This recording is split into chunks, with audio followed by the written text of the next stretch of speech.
Dear students, welcome to Hindi chamber. ഞാൻ Babu N Panakkan.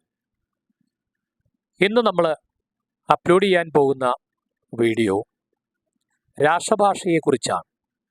രാഷ്ട്രഭാഷയായ ഹിന്ദിക്ക് കൂടുതൽ പ്രാധാന്യം കൊടുത്തിരിക്കുന്നു എന്നുള്ള കാര്യം നമ്മൾ പത്രങ്ങളിലും മറ്റു മീഡിയകളിലുമായി അറിഞ്ഞതാണ്.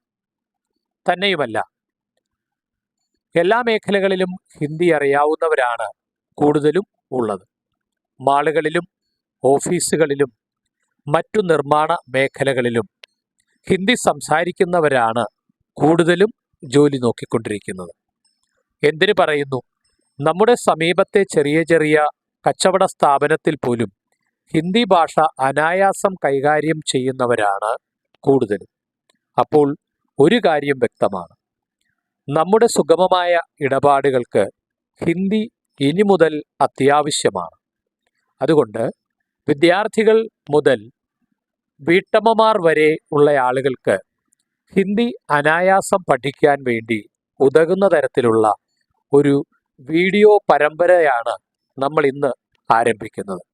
നമ്മുടെ ക്ലാസ്സുകൾ 1 by 1 ആയിട്ട് കേൾക്കുകയാണെങ്കിൽ അക്ഷരങ്ങൾ പഠിക്കാതെയോ വാക്കുകൾ പഠിക്കാതെയോ ഒക്കെ നമുക്ക് അനായാസം ഹിന്ദി സംസാരിക്കാനായിട്ട് സാധിക്കും. അതിലൂടെ നമ്മുടെ സുഗമമായ ഇടപാടുകൾക്ക് വളരെ എളുപ്പം ഉണ്ടാവുകയും ചെയ്യും. ഒരു മാളുകളിലോ ഒരു ഓഫീസുകളിലോ ഒരു കച്ചവട സ്ഥാപനത്തിലോ ചെന്ന് നമ്മുടേതാകുന്ന കാര്യങ്ങൾ അനായാസം പ്രസന്റ് ചെയ്യാനും അവർ പറയുന്ന ഓരോന്നും മനസ്സിലാക്കിയെടുക്കാനും പറ്റുന്ന തരത്തിൽ നമുക്ക് ഹിന്ദി ഭാഷ അനായാസം പഠിക്കാനായിട്ട് സാധിക്കും. അതിനുതകുന്ന ഒരു വീഡിയോയാണ് ഇന്ന് നമ്മൾ അപ്ലോഡ് ചെയ്യുന്നത്. ഈ ക്ലാസ്സിലൂടെ അക്ഷരങ്ങൾ മുതൽ പഠിക്കുകയും മുഴുവൻ മാർക്ക് നേടുവാനും വിദ്യാർത്ഥികൾക്ക് സാധിക്കും. അതുപോലെ വ്യാകരണം പഠിക്കുവാനും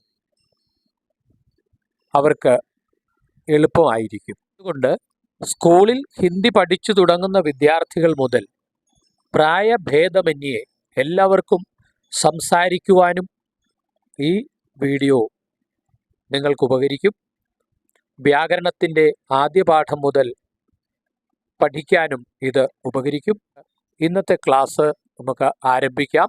നമ്മൾ ആദ്യമായിട്ട് നോക്കുന്നത് ഭാഷയെ പറ്റിയാണ്. ഭാഷ എന്ന് പറഞ്ഞാൽ എന്താണ്? ഭാഷ എന്ന് പറഞ്ഞാൽ മനുഷ്യ के भावों और विचारों को प्रकट करने का माध्यम है. അതായത് മനുഷ്യന്റെ വികാര വിചാരങ്ങൾ പ്രകടിപ്പിക്കുന്നതിനുള്ള ഒരു മാധ്യമമാണ് ഭാഷ. ഇനി ഭാഷയെ നമുക്ക് രണ്ടായി തരംതിരിക്കാം. ഒന്ന് കഥിത് ഭാഷ, മറ്റൊന്ന് ലിഖിത് ഭാഷ. കഥിത് ഭാഷ എന്ന് പറഞ്ഞാൽ എന്താണ്? നാം സംസാരിക്കുകയും കേൾക്കുകയും ചെയ്യുന്ന ഭാഷയാണ് വാമൊഴിയായിട്ട് നമ്മൾ പറയുന്നത്. ആ വാമൊഴിയായിട്ട് പറയുന്ന ഭാഷയാണ് നമ്മൾ കഥിത് ഭാഷ എന്ന് പറയുന്നത്. ഭാഷയുടെ രണ്ടാമത്തേത് ലിഖിത് ഭാഷയാണ്. ലിഖിത് ഭാഷ എന്ന് പറഞ്ഞാൽ നമ്മൾ സംസാരിക്കുന്ന കാര്യങ്ങൾ എഴുതി മറ്റൊരാൾക്ക് കൈമാറുന്നതിനെയാണ് ലിഖിത് ഭാഷ എന്ന് പറയുന്നത്.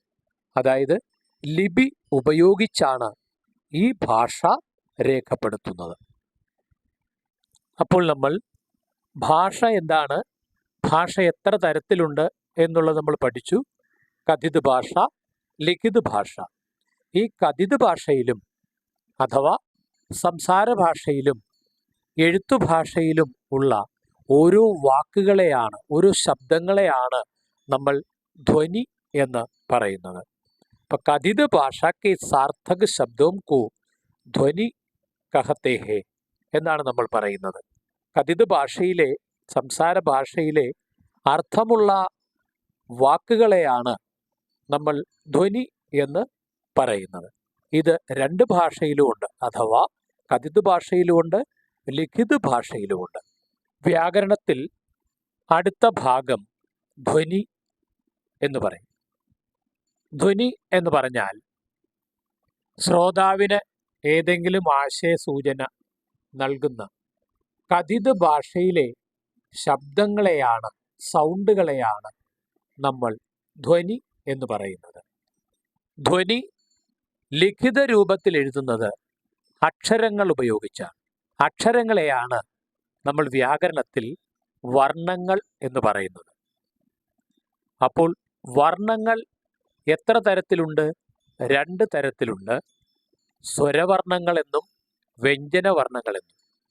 സ്വരവർണ്ണങ്ങൾ എന്ന് പറഞ്ഞാൽ ആ മുതൽ ആ വരെയുള്ളത്. ആ, ഇ, ഉ, എറു, എ, ഐ, ഓ, ഔ, അ. ഇതാണ് സ്വരാക്ഷരങ്ങൾ അഥവാ സ്വരവർണ്ണങ്ങൾ. രണ്ടാമത്തേത് വ്യഞ്ജനാക്ഷരങ്ങൾ അഥവാ വ്യഞ്ജനവർണ്ണങ്ങളാണ്. ക, ഘ, ഗ, ഘ, ങ, ച, ഛ, ജ, ഛ, ഞ, ട, ഠ, ഡ, ഢ, ണ, ത, ധ, ദ, ധ, ന, പ, ഭ, ബ, ഭ, മ, യ, ര, ല, വ, ശ, ഷ, സ, ഹ. ഇത്രയുമാണ് വ്യഞ്ജന അക്ഷരങ്ങൾ അഥവാ വ്യഞ്ജന വർണ്ണങ്ങൾ. അപ്പോൾ ഇന്നത്തെ ക്ലാസ്സിൽ നമുക്ക് ഇത്രയും കാര്യങ്ങൾ പഠിക്കാം. ഭാഷാ പഠന പരമ്പര വീഡിയോയുടെ 2ാം ഭാഗം നമുക്ക് അടുത്ത ക്ലാസ്സിൽ കാണാം. അപ്പോൾ എല്ലാവർക്കും നന്ദി, നമസ്കാരം.